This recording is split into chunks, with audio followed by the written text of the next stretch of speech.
It's not every Sunday that we get to have a composition as our opening that was composed by a member of our very own community. Yes, let's give another round of applause.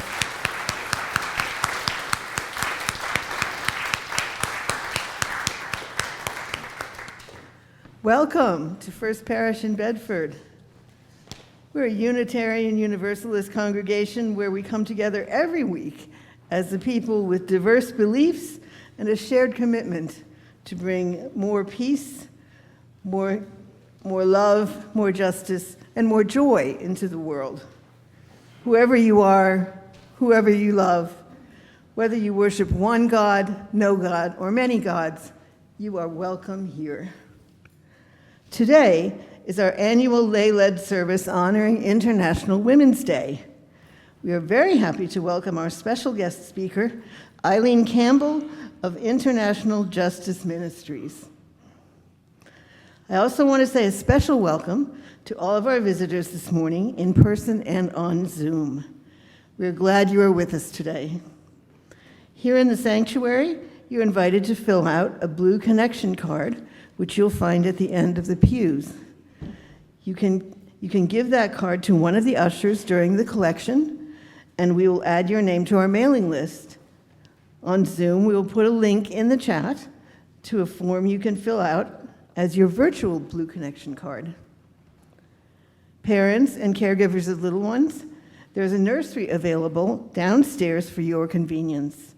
But we're always delighted to have little ones here in our sanctuary as well. After the service, everyone is welcome to join us for coffee, tea, and fellowship in the common room.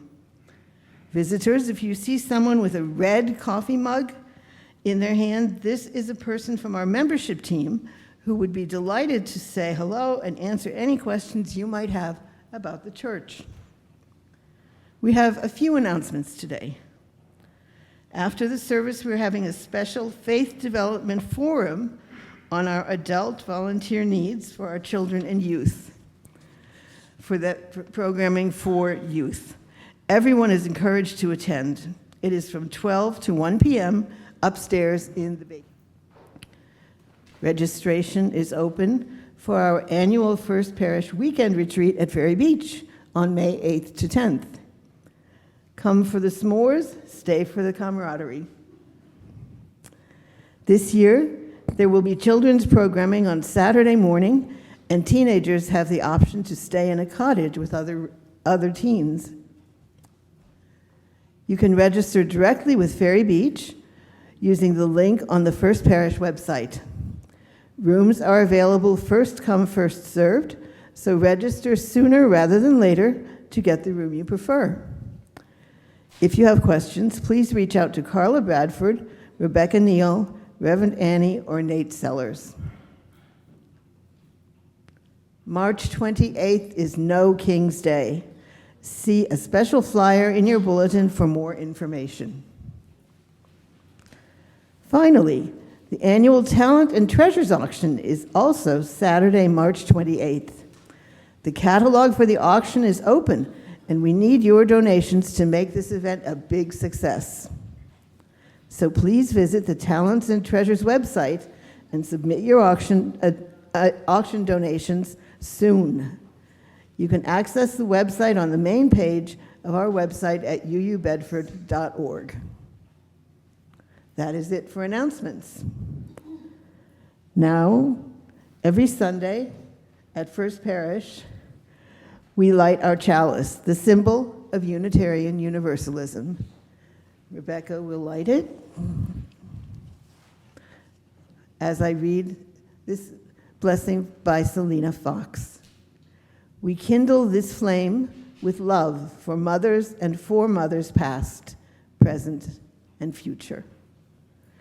We kindle this flame in celebration of community and its generations. We kindle this flame with respect and support for the greater circle of life of which we are all a part.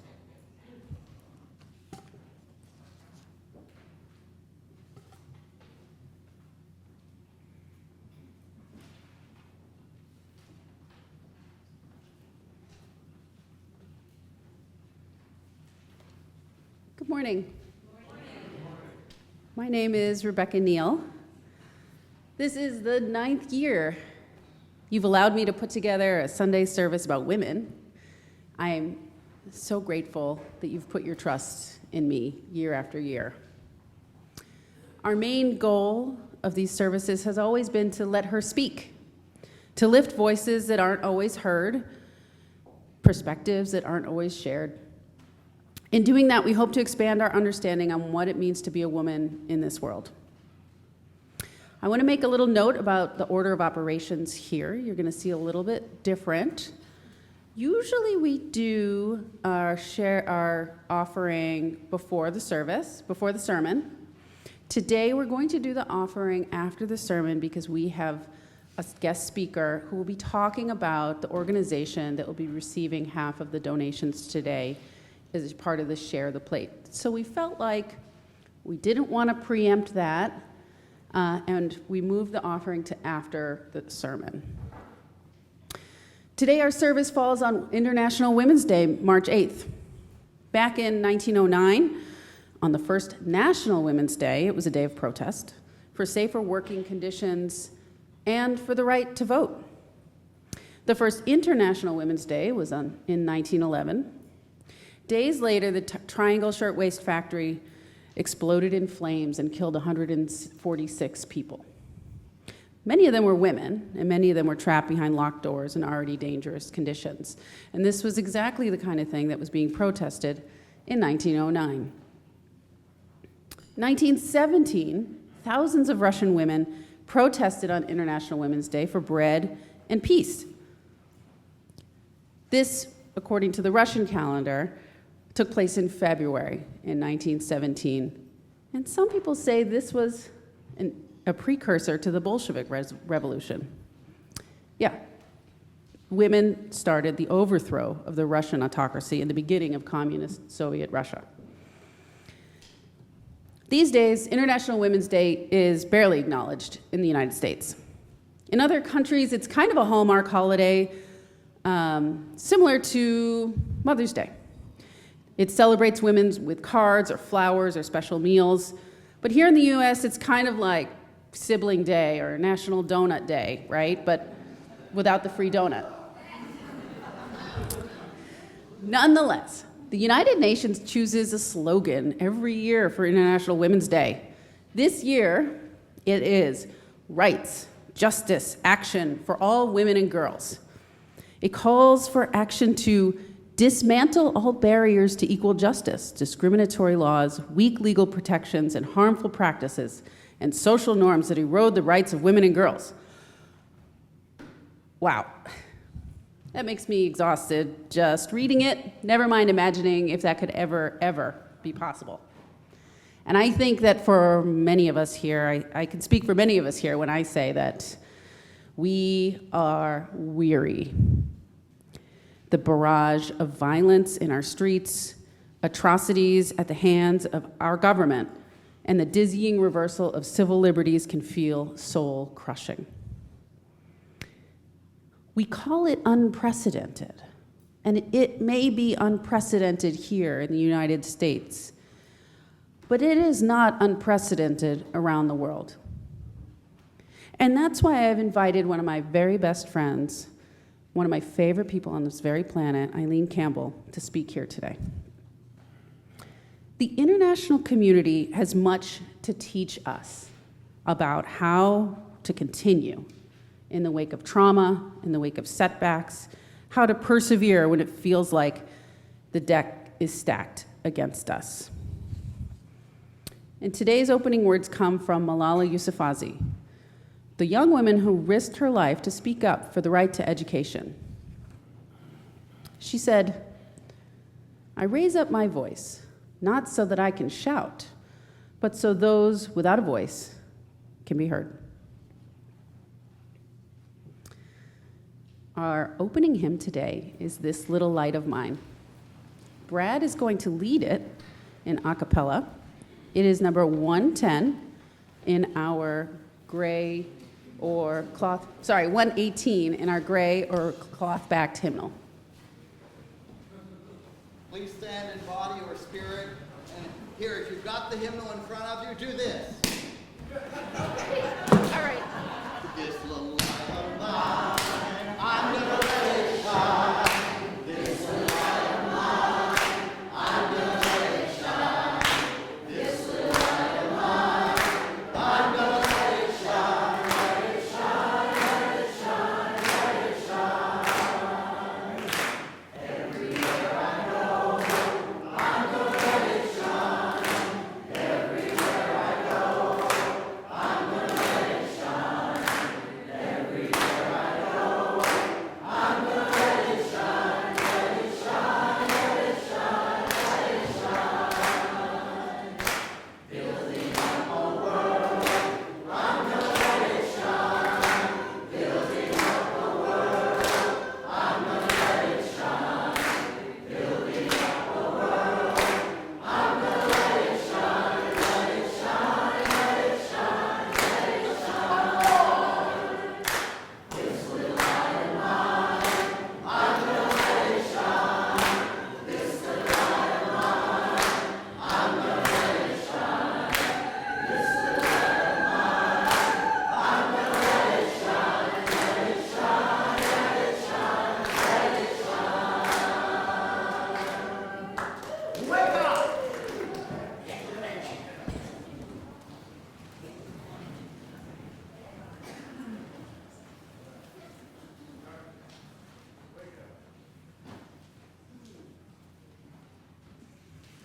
You awake? Yes, excellent. Now we're going to have another interactive session with our unison affirmation. You can stand and embody your spirit. If you feel like standing up again, stand up, sit down, stand up, sit down. That's fine. We got to get going this morning because we had to spring our clocks forward, right? So get our blood flowing. The words are here and in your order of service. Love is the spirit of this church, and service is its law. This is our great covenant, to dwell together in peace, to seek the truth in love, and to help one another. El amor es el espíritu de esta iglesia, y el servicio es su ley. Este es nuestro gran pacto, vivir juntos en paz, buscar la verdad en espíritu de amor y ayudarnos los unos a los otros. Thank you. You can be seated. This is a time for all ages. Usually we have Nate up here, but he let me talk today. I would like the folks here to picture bravery. You can close your eyes and conjure a picture in your mind, or don't. You don't have to close your eyes. You can just put it in your mind's eye. What do you think of when you think of bravery? Do you think of something? Do you think of someone? What do you picture? Is it a suit of armor? Is it an astronaut or a firefighter? I have a true story for you today. I really wanted to introduce you to a girl who did something amazing. And there were so many to choose from. But today's true story is about bravery and about school. This is a question for the young folks. I know you're up there, because I'm up there every Sunday too. Who here likes school? Can anybody raise their hand? Who likes school? For the young, I know the older folks like school, right? Yeah. All right. Now, how do you feel about school? Is it like good, bad, mid? Okay. All right. Now, when you get up in the morning to go to school, do you feel like you have to be brave? Do you feel like you have to put on a suit of armor or a helmet before you walk out the door? For some people, they do. They don't actually put on that armor. They don't put on a helmet. But going to school is an act of bravery. And in some countries, some people, especially girls, they aren't allowed to go to school. In our U.S. history, enslaved people weren't allowed to go to school at all.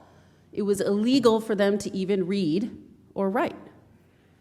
As recently as 75 years ago, it was okay to have separate schools for white people and for people of color. And it was okay for those schools to have different resources, for one school to be really good and one school to be kind of terrible.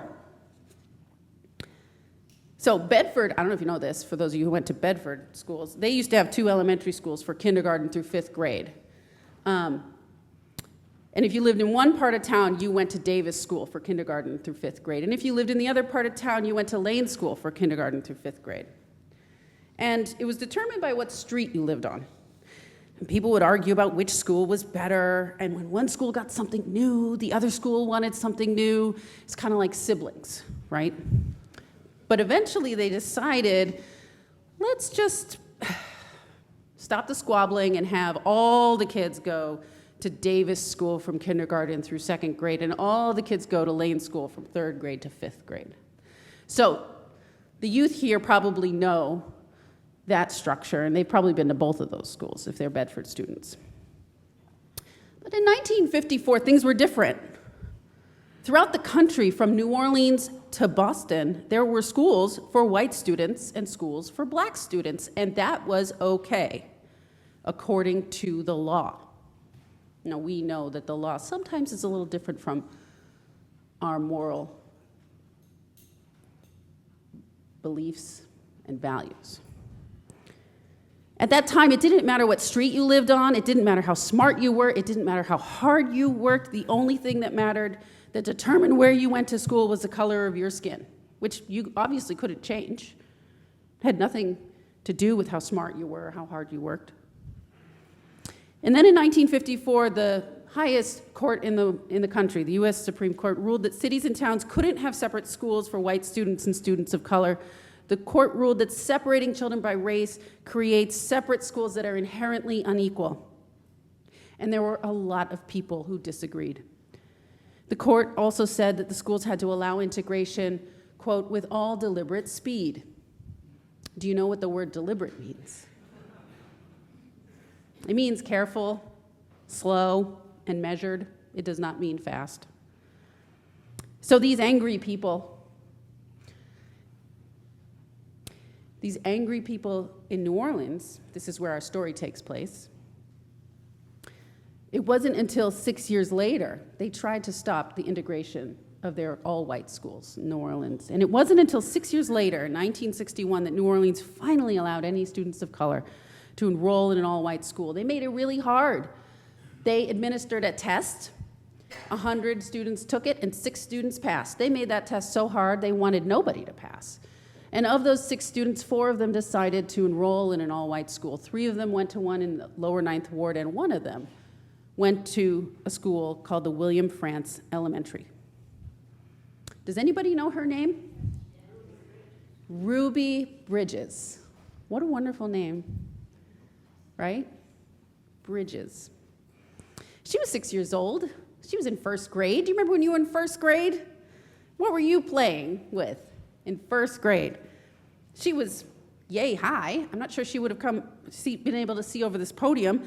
And there were a lot of people trying to stop this little Ruby Bridges from going to that school.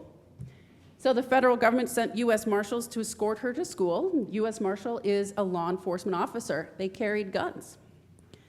They drove her to school and walked next to her on the way into the building, shielding her from the mob of angry white people gathered near the entrance. Those people were shouting hateful words, holding signs, and even throwing things. Ruby put one foot in front of the other and followed the marshals to the front door of the school. And here is her photo.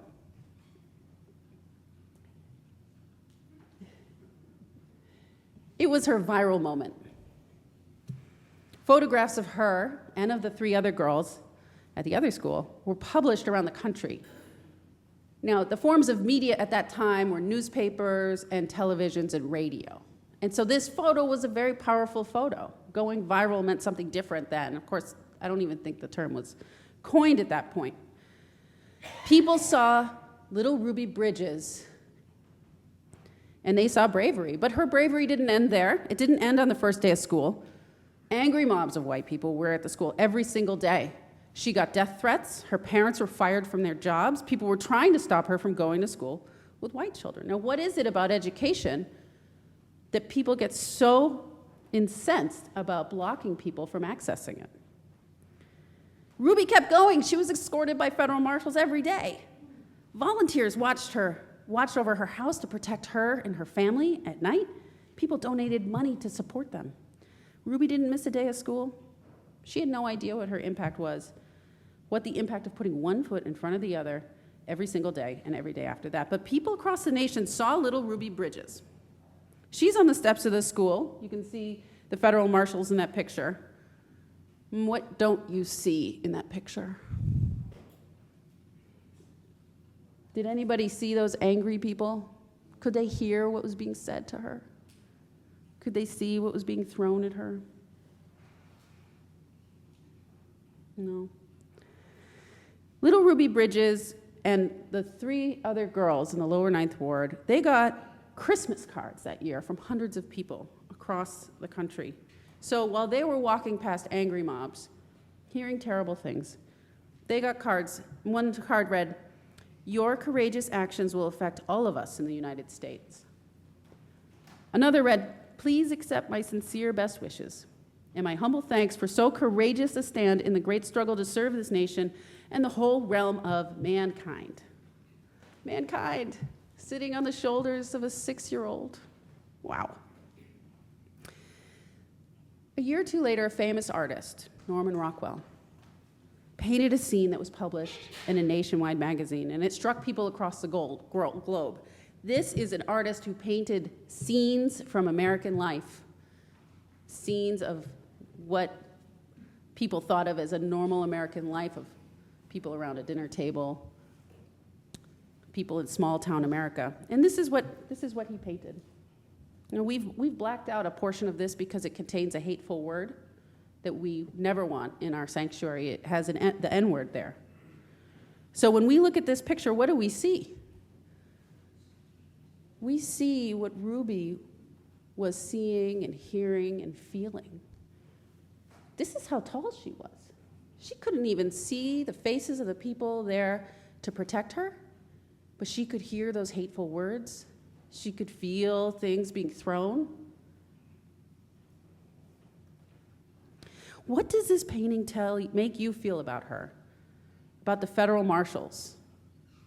About the people doing hateful things? What can you see? What can you do when you see someone doing something brave? Do you see yourself in this picture? And does this picture change that image you had in your mind about bravery? Because Ruby, she's 71 years old today. This happened during the lifetimes of many people in this sanctuary. She had no idea about the impact of her deeds at the time. She was just putting one foot in front of the other. She knew what was right and what was wrong. She went into uncharted territory and became one of the most powerful advocates for school integration without even opening her mouth and saying a word. And she reminds us that you don't have to be a big person to make a big difference in the world, and that bravery can look like putting one foot in front of the other with your eyes straight forward.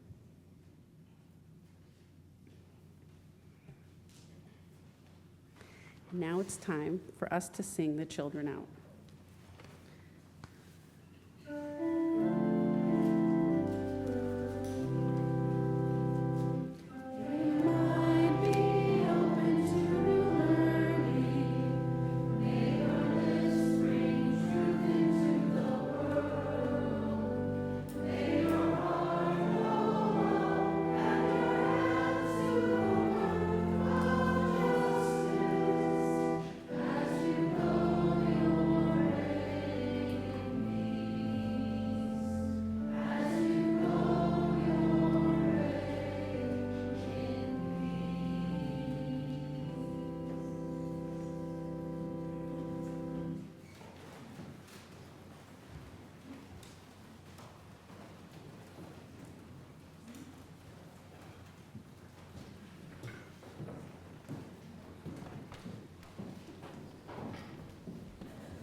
Good morning. My name is Marge Heckman, and I'm a member of the lay pastoral team here at First Parish.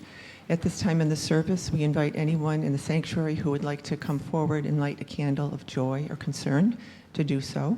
And then we'll check in with those on Zoom, and I'll be at the candle stand after the service if anyone would like to light a candle in private.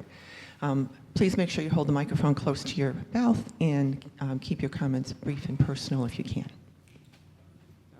I will light one final candle for all those joys and concerns that we keep in our hearts, and I will be at the candle stand after the service.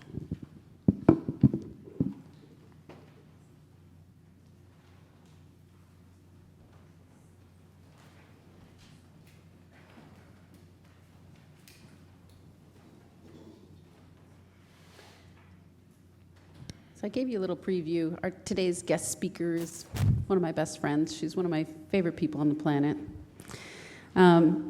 Eileen Campbell. We were roommates at the University of Rochester, where we took religious studies classes called Death, Dying, and Beyond, and had lots of deep thoughts. We drove cross country with 10 of our closest friends in a van, and we engaged in some college protest, the usual college shenanigans. But this was at a time when protest wasn't really a popular thing to do. I think nowadays, the past 10 years, we see a lot of college protests. But this was in 1998 or so, and there weren't a lot of us there.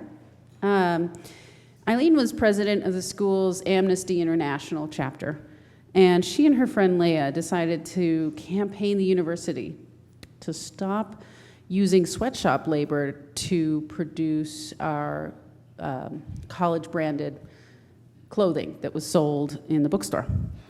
It was my first real engagement in an advocacy campaign. Now, my dad will tell you that I've attended protests before college, but I don't remember them. I'm going to take his word for it. But this was my first time engaging in an actual campaign.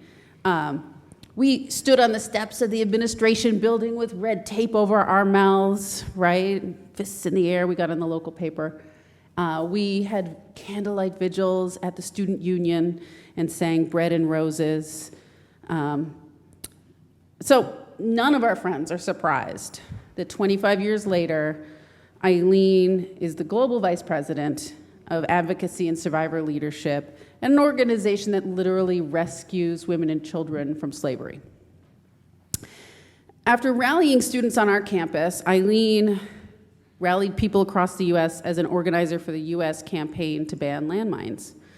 She then worked with Physicians for Human Rights on there, let me make sure I got it right, to mobilize folks to support a comprehensive international response to the global HIV/AIDS crisis. She worked with physicians and stakeholders and things like that. She took a break from organizing at some point to earn a master's in divinity from Harvard, just because she, felt like she could do more. And after that, she jumped right back in, this time at a faith-based organization called International Justice Mission, something I'd never heard of until she joined up about 18 years ago. They rescue victims from slavery. They bring criminals to justice. They restore survivors to safety and strength and help local law enforcement sustainably build a safe future. In her 18 years at the organization, she's had a variety of roles there. It's safe to say that of all of our college friends, she's definitely had the longest tenure at any job. We have so much admiration for the tenacity of her tenure there, not to mention the fact that she has just had so many roles, but all of these roles involve working with ordinary folks doing extraordinary things, and sometimes that extraordinary thing is speaking up and making change. So here is Eileen.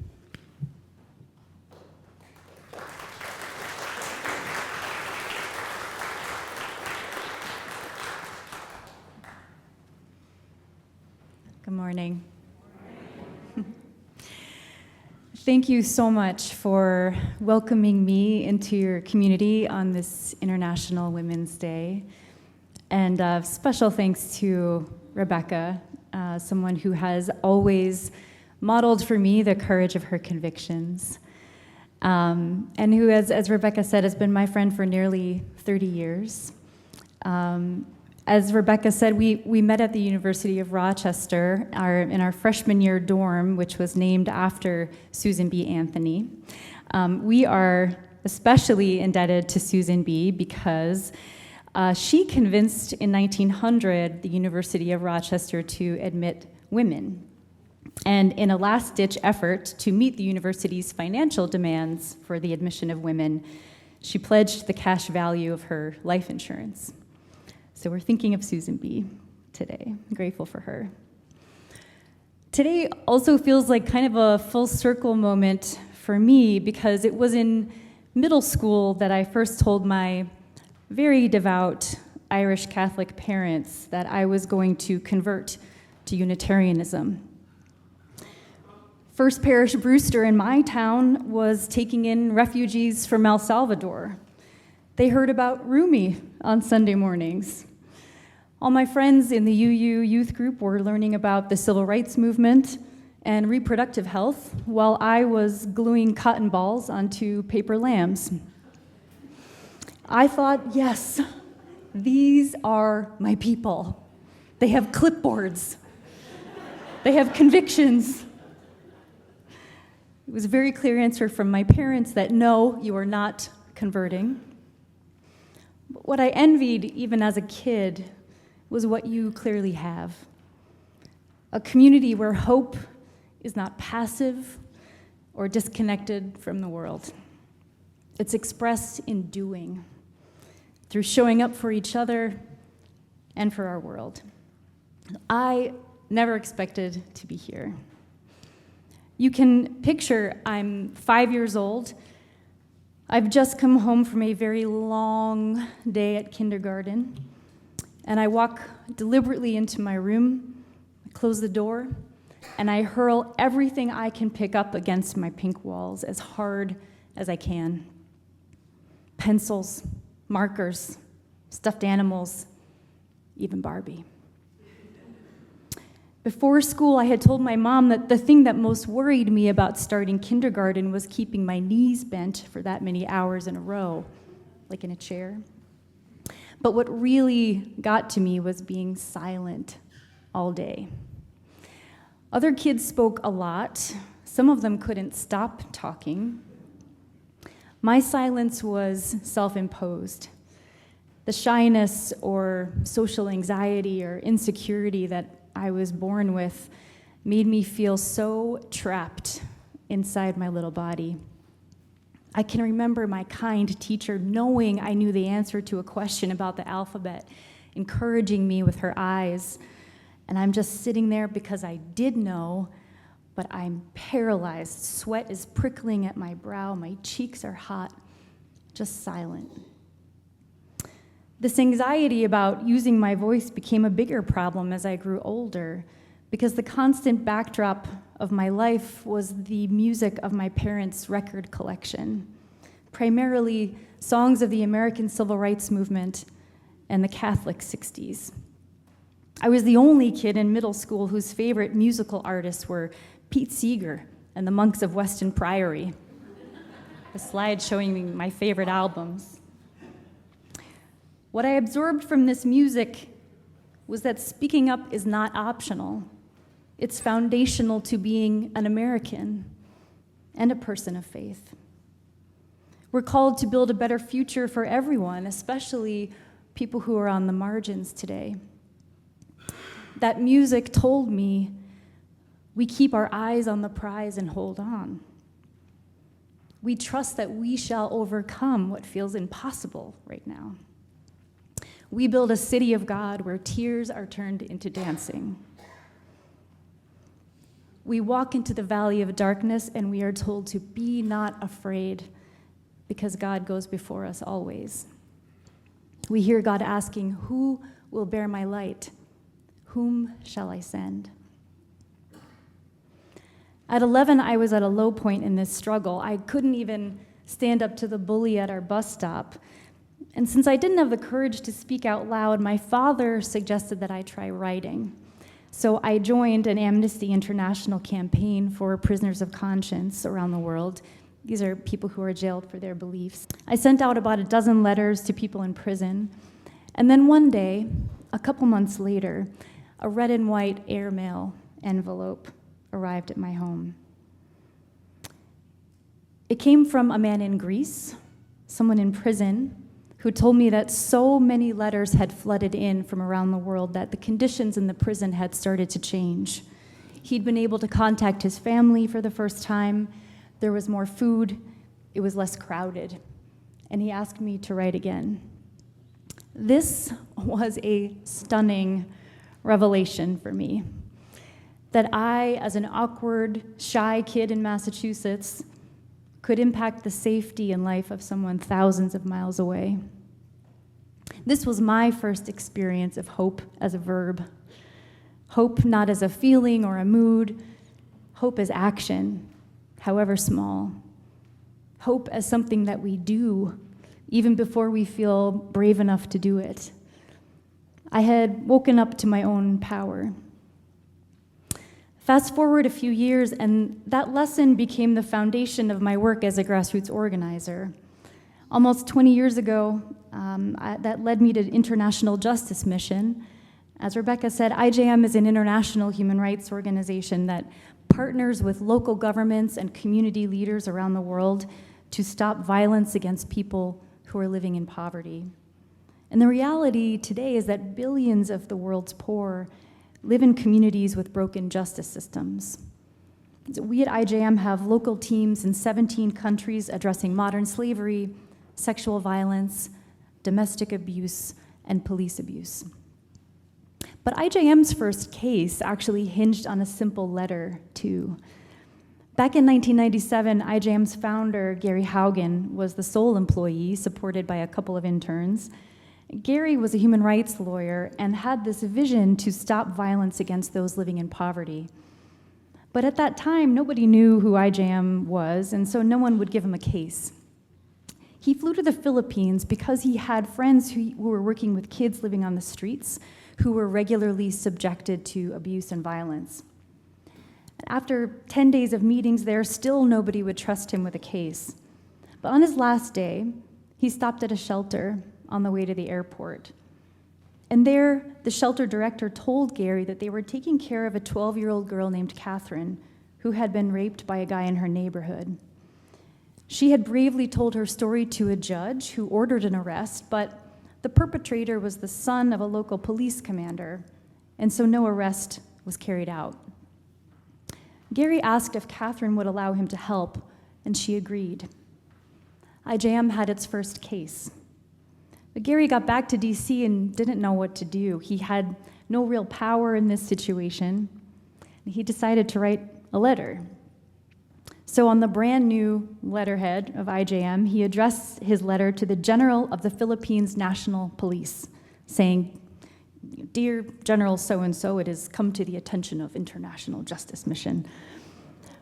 But he knew deep down that this had no chance of changing anything for Catherine. A few weeks later, one of IJM's interns comes into Gary's office. Her hands are trembling, and she gives Gary a fax. It's a printout of the front page of the Philippines national newspaper with the headline. I have a slide for this to show you. International letter leads to arrest of rape suspect. And there's a picture of the Philippines National Police General personally arresting the man who had assaulted Catherine. This truly unlikely outcome sparked hope for Gary, for Catherine, for the shelter director, that it was possible to get the justice system to take the side of the least powerful. The story was enough to convince an early IJM donor to give enough for IJM to set up its first office in the Philippines, staffed by lawyers and investigators and social workers. IJM has since been tackling the crime of sexual exploitation of children, primarily in street-based brothels in the Philippines. In 2006, a foundation invested in a study to document the impact of IJM's model, which involves accompanying the survivor as they navigate the justice system, and then supporting the police and the prosecutors and the judges as they carry out their duties. What we found surprised everyone, that just after 4 years of casework in Cebu, one city in the Philippines, there was a 72% drop in sexual exploitation of children. And those results were replicated in 2 other cities in the Philippines. I have a slide for that as well, in Manila and then in Pampanga. And this is the impact of a justice system taking the side of those who are most vulnerable. In this case, children living in poverty. And we've been able to replicate that kind of success in many other jurisdictions around the world. Here in the US, tens of thousands of supporters have engaged in effective advocacy efforts to move our US Congress to lead in addressing human trafficking and violence against women and children. I have seen ordinary people summon their courage to step into the halls of power and create change. Bills like the Child Protection Compact Act, the End Modern Slavery Initiative Act, increased funding for the Trafficking in Persons Office at the State Department. I have held these stories of victory close, like little gems in my pocket that I can pull out to polish whenever the future feels dim. Over the last year, like so many of you, I have watched so much of what we have won and built over the last 20 years in the human rights movement turn to ash. My colleagues, like so many others, have felt the impact of major cuts to foreign aid and the loss of experienced and committed leaders in key positions at places like the State Department, people whose work touched the lives of survivors and government officials that we know across the globe. In the face of intense political polarization, many government leaders who have historically been champions on this issue have been silent. The cuts have left gaps in our collective ability to respond, which we are all still navigating, and they've tested our resilience. I will say that after nearly 25 years in the human rights movement, one thing that I've learned is that progress is rarely linear. Setbacks and loss are just part of the deal. In my role supporting all of our country teams, I get to read their quarterly reports, their updates on their advocacy work with their own governments. And those reports, like Rebecca said, give me much needed perspective. Many of my colleagues are working in contexts with shrinking political space and intense volatility. Political leaders change suddenly, and at times it feels like they are just back to square one. And yet, I see them endure. Our founder, Gary Haugen, says, and I have a slide for this, that the victims of injustice in our world do not need our spasms of passion. They need our long obedience in the same direction, our legs and lungs of endurance. I think our long obedience requires this deep wellspring of hope that is not dependent on success in this particular moment. Sometimes I think being hopeful is just a decision that you make. And history, of course, teaches us that successful movements for justice are built through decades of perseverance, sometimes across generations. One of the most powerful sources of hope for me right now is the advocacy work being led by survivors of violence in all of the places where IJM is working. In 2019, inspired by organic, local, survivor-led movements, IJM came together with survivor leaders from 9 different countries to convene the Global Survivor Network. Since that time, the GSN has grown to 5,000 members who are part of 35 chapters in 12 countries. These are leaders who are intimately acquainted with violent abuse. They have persisted through trauma and are emerging as some of the most powerful leaders and advocates that I know. About a year ago, I got to gather in a room with my colleagues in Uganda and about 15 women who are survivors of domestic abuse and sexual violence. Sawia, one of them, came from Gulu in northern Uganda. She's a young woman who was pursuing a teaching degree when she met her partner. At first, everything was going well. She expected to spend the rest of her life with him. But when she became pregnant, her partner's character changed. He started calling her names. It got worse. He assaulted her. At one point, he nearly strangled her to death. One day, she reached a breaking point and decided to report the case to the police. They told her to go back home and reconcile with her partner. Now her in-laws were angry because she had reported the violence to the police, and they came after her too.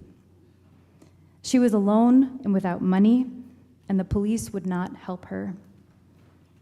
She says after this experience, "I did not think I would ever speak. That is why I say a part of me was lost." In July of 2022, Sawia was invited by a friend to attend a house meeting organized by a local chapter of the Global Survivor Network.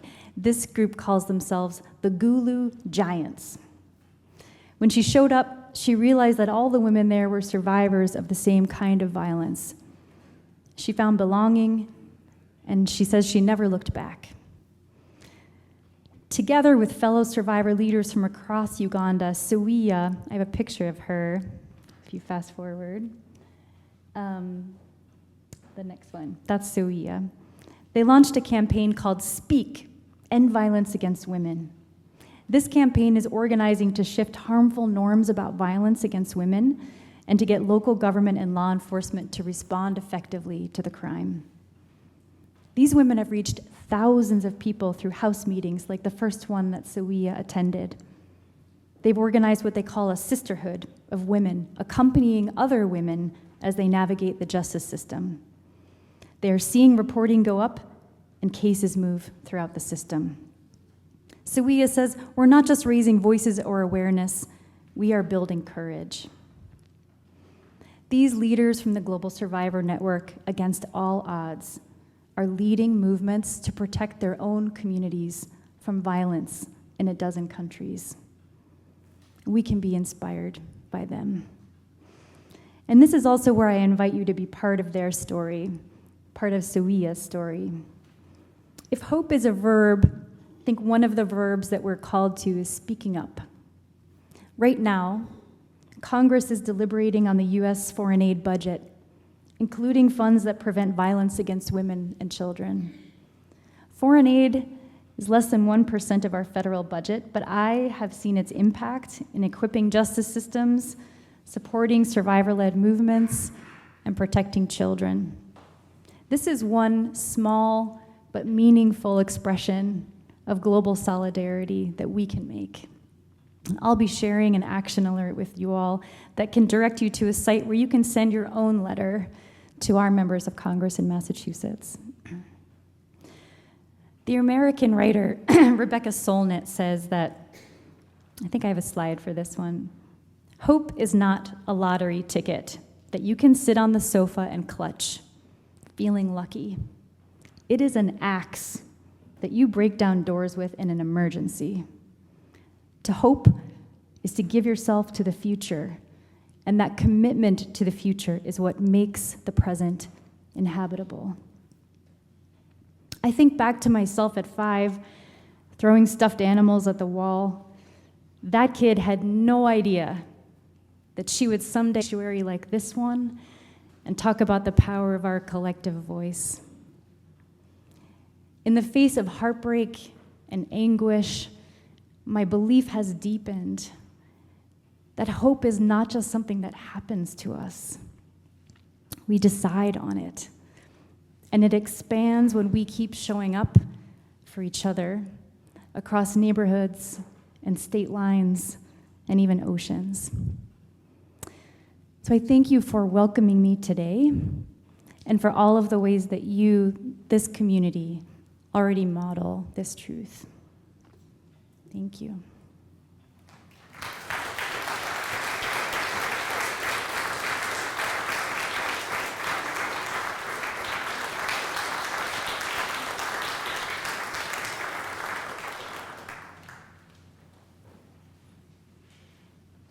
you, Eileen. As I mentioned before, today is Share the Plate Sunday. So we are moving our offering to after the sermon, and I think Eileen has told you enough about IJM to introduce you to how half of your donations today will be shared.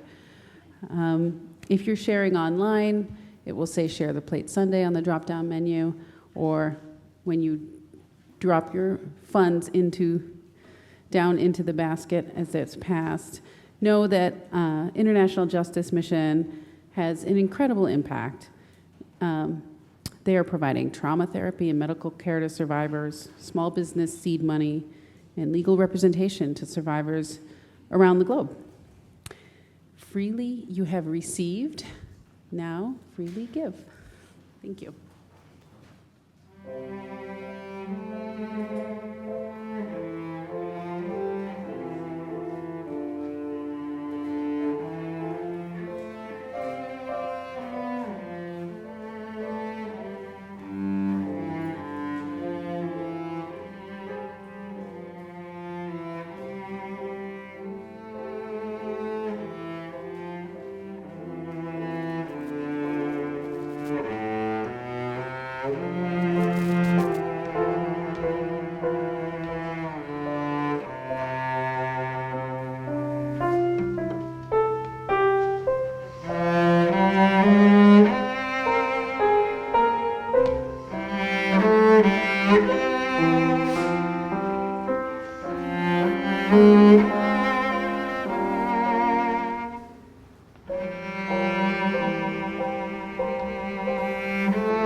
Our closing hymn is My Life Flows On, an endless song. Known by another name, as popularized by Pete Seeger, you will recognize it if your favorite singer when you were growing up was Pete Seeger. It's number 108 in the cloth bound hymnal.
Our closing words come from another international woman, but one who now lives in the United States.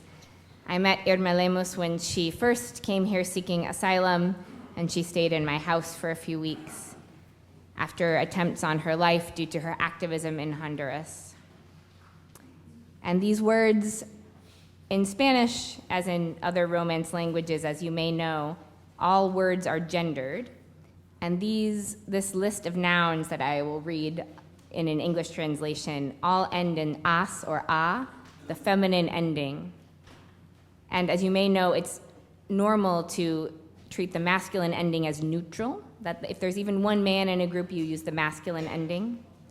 But I don't think that means that she's only speaking of women. I think it means that she's reminding us of the feminine nature of these roles and the power of the feminine.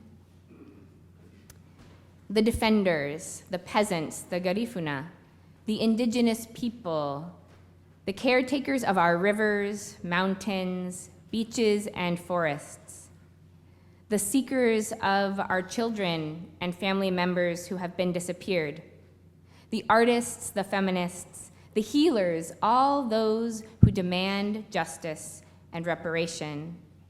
We are the ones that sustain the fight for the preservation of the web of life.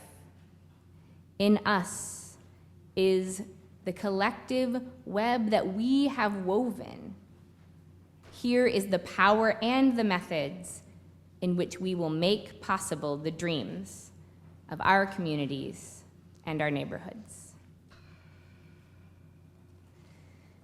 In that power, we will extinguish our flame, but not the light of truth, the warmth of community, or the fire of commitment that we carry in our hearts till we are together again.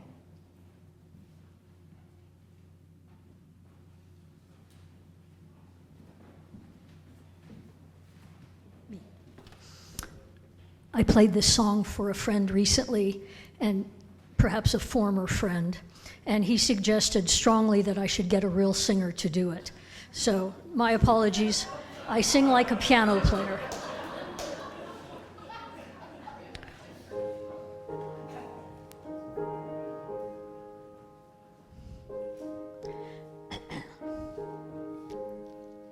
Oh no.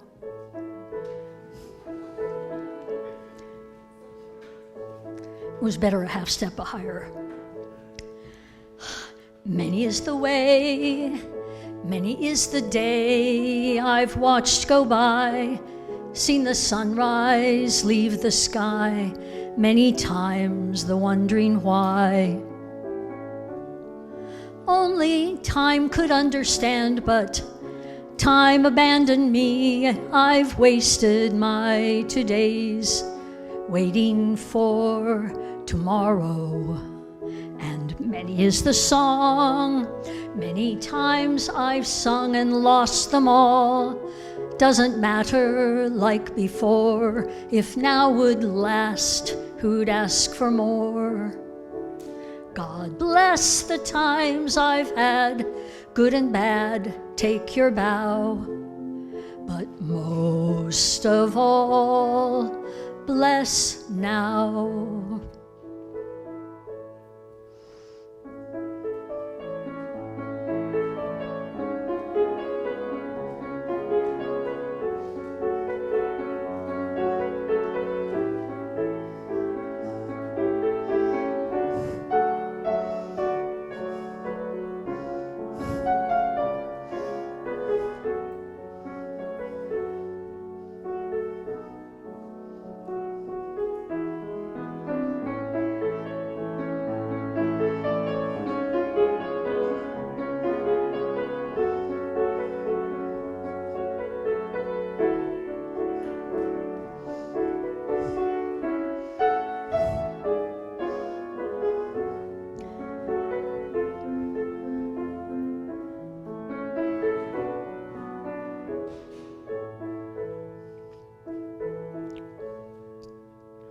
God bless the times I've had, good and bad, take your bow.